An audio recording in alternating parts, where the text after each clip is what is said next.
Hello YouTube. I'm still sick, so sorry about my voice, and if I'm losing it or if I'll start coughing or sneezing or sniffling, I'm very sorry about that. But I just thought I'd quickly make another video because we've seen a lot of market movement, and there's a I opened two articles. I'm not gonna talk about a lot of stories this video, but I just thought the amount of salt was glorious. There's a lot of salty people in these in these articles today, but you'll see in a moment. I'll be talking about EOS and Ripple, and the haters are, are out again. But let's take a quick look at the market. We have seen wonderful, spectacular growth today. The markets were already up when I made a video earlier, but look at it now. Bitcoin is well over 7,200. Ethereum has cracked the 300 again. Ripple XRP is just at the 35 cents. I think it briefly went over it, but now it's at 34.96. Bitcoin Cash over 600. EOS at 671. We see double-digit growth in some of them. Bitcoin Cash is up almost 15%. Litecoin almost 8%. Dash 14%. I think that this is a monthly high for Dash. Neo up 12%. Everything is back up. We see Bitcoin dominance dropping significantly for the first time in a while. From the 54% we saw just a couple of days ago, it is now down to 52.2%, moving closer towards the 50% mark as altcoins outperform it in these market growths. The market cap is just about to hit 240 billion, a whole 20% higher than it was just less than a month ago. Less than a month ago, it was at 195 billion. Now it's back at almost 240 billion. That is a wonderful market recovery. It's just beautiful to see. But we could celebrate this all day because it's very nice, but let's take a look at these two articles. I have some good news about EOS and Ripple, and let's start with EOS. EOS bags another blockchain award, this time for the best protocol. On August 31st, the official Twitter handle of the fifth largest cryptocurrency, EOS, announced that the coin was awarded Best in Protocols from Block Award. Block Award took place in San Jose, California, and is a ceremony that was part of the Block World 2018. The Block World conference carried a theme named Developing the Decentralized Cloud this year. Furthermore, the topics covered by the conference were the Internet 2.0, the future of the web, Ethereum and smart contract development, innovation, blockchain, governance, compliance, blockchain and financial technology innovation, and dApp development. About a month ago, the Ministry of Industry and Information Technology, which is a governing body of China, released their cryptocurrency ranking index. Here, EOS topped the list with the second largest cryptocurrency, Ethereum, right behind it. I reported on this a couple days ago. A similar scenario was projected even in the previous rankings of the governing body where the two coins obtained these top spots. Here, important to note, this article doesn't make it completely clear. Every single month that China put out that ranking, they have put it out for 4 months in a row now. In the first month, Ethereum was on number 1, EOS was number 2, and since the second month, every month, EOS has been number 1. Regarding the developments in the EOS.io ecosystem, recently the team on the project found a temporary fix for an existing issue. It was a case of RAM exploitation where a malicious bug was running and stealing RAM on the EOS network. This was done by inserting a large chunk of proxy values into the rows during the process of users sending their EOS tokens across. At press time, EOS is trading at 656 with a market cap of nearly 6 billion and has experienced a hike of 5.53% in the last 24 hours. The trading volume of the token across the day has been recorded to be over 897 million. Furthermore, EOS has performed well in the past 24 hours as the price trend is seen to only go upwards with minor downturns. And now we got the haters. A Reddit user named Numeka commented on the news saying, "Industry patting itself on the back like the Golden Globes, worthless." Token Leak, another Redditor, replied, "It may be a pat on the back, but the team behind EOS are incredibly passionate individuals working together to fulfill a cause that they are aware is much bigger than themselves. This caliber of collaborative purpose will always win a battle against those whose biggest motivation is self-gain." Twitter user Princess Bubblegum held a distinct view in the matter and commented, "Who's giving out awards in a decentralized industry? Follow-up question, why does it matter?" These people are so salty. They are so angry that EOS won this award rather than one of the tokens that they support. They probably have ideological issues with EOS. They hate the protocol, they hate the token, they hate the company behind it. So they are just so mad that EOS won. They there is no reason in a decentralized industry that there wouldn't be awards. There's just no awards given out by by a governing body controlling the system. But these awards are being voted on by experts. That doesn't mean it's any less decentralized. Like this is such a nonsense tweet. Like it's ridiculous. That's like asking on. That's like asking why there are awards for YouTubers.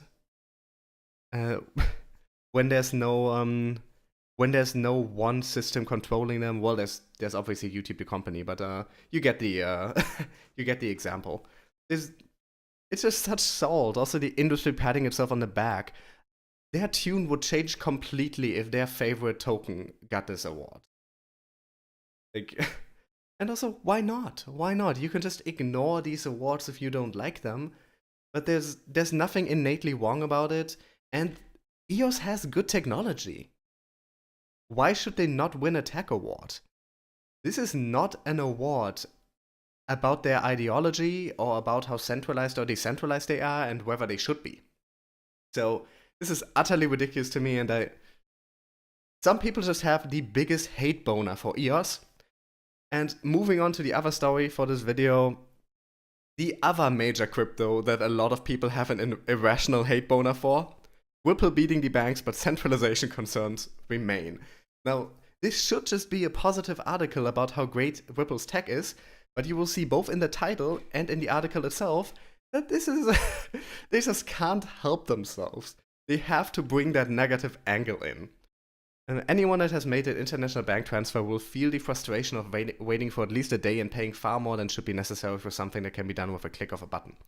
Ripple is bridging that gap with RippleNet, which offers SMEs a competitive edge for global payments.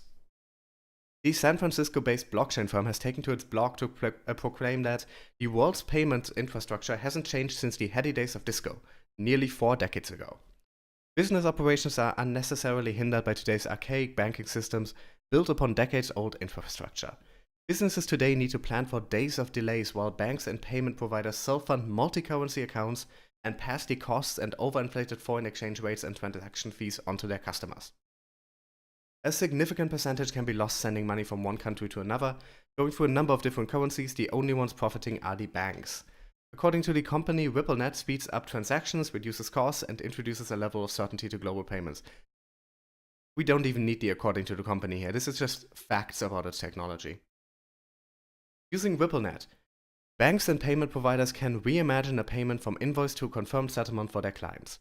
Just one small change, like the ability to drag and drop invoices as part of a RippleNet-powered transaction, can have many benefits. It saves time with pre-populated fields, automatically confirms recipients for accuracy, and obtains real-time quotes.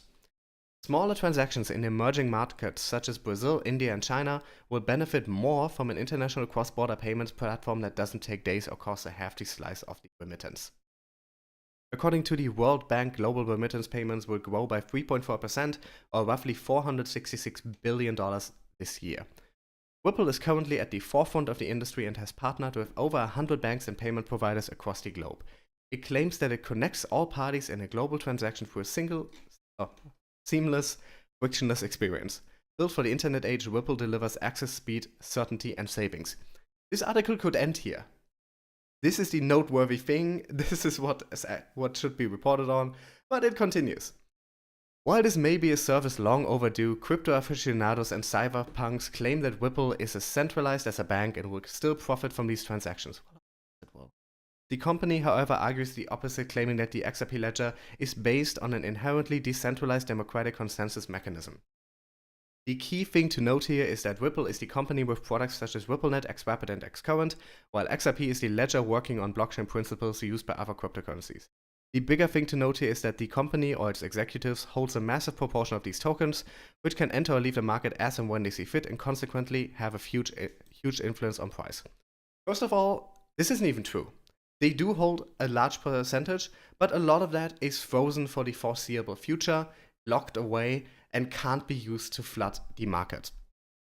Secondly, I'm so sick of this constant misrepresentation of XRP as particularly centralized. In some ways, yes it is. Which I'm not even sure is a problem. If anything, this is an ideological issue, but it says nothing about how good the tech is and how the token should be valued. But the thing here is, currently, 4 mining pools control more than 50% of the Bitcoin network.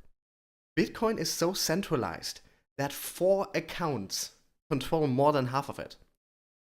4% of Bitcoin wallets control 96% of all Bitcoin. I believe that is even crazier than the wealth distribution in some developed countries. Bitcoin is super fucking centralized. Not by design, but by reality. And Ripple XRP might be more centralized by design. That doesn't mean it is de facto more centralized right now. Like, some people need to let go of this idea that Ripple is so terribly more centralized. Because it's not. The decision-making process is not. The only thing about it that's centralized is that a lot of the tokens are with the company. But even then, so many of those are locked away that they can't influence the markets right now. And another thing here, like this article cleverly pretends to be unbiased, to be objective, to be presenting both sides. But there's a very simple technique, and that is the last argument you present will be the one that stays most strongly in people's minds.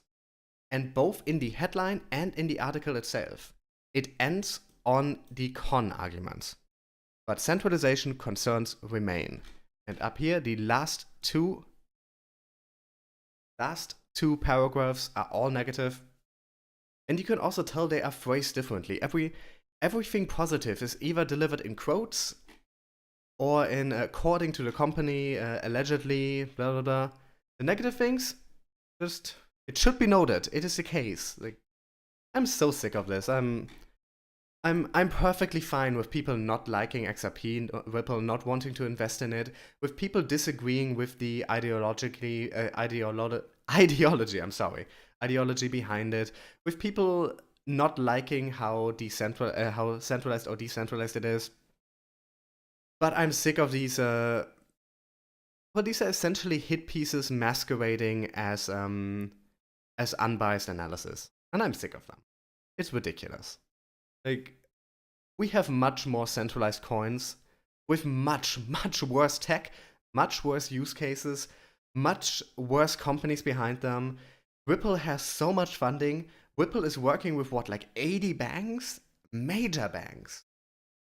There's probably more happening with Ripple, and Ripple probably has more going on in the next couple of years than any other token. And seeing it attacked so viciously all the time from everywhere, it's just sad. This article isn't that bad. Like, to be honest. I only picked this because it's the latest example. It's a lot of subtle things that add up. Like this article, okay, it's not, I think I called it a hit piece a minute ago. It's not quite a hit piece, but it's clearly biased, and this bias shines through everywhere. And it's just annoying. It's just really annoying. Anyways, this was a bit of a rant. I'm gonna end the video here. Bottom line, EOS and Ripple have good tech, and people who don't like them because they care more about decentralization or some anti-capitalist, anti-corporation ideal in their heads are salty again. Well, I don't care.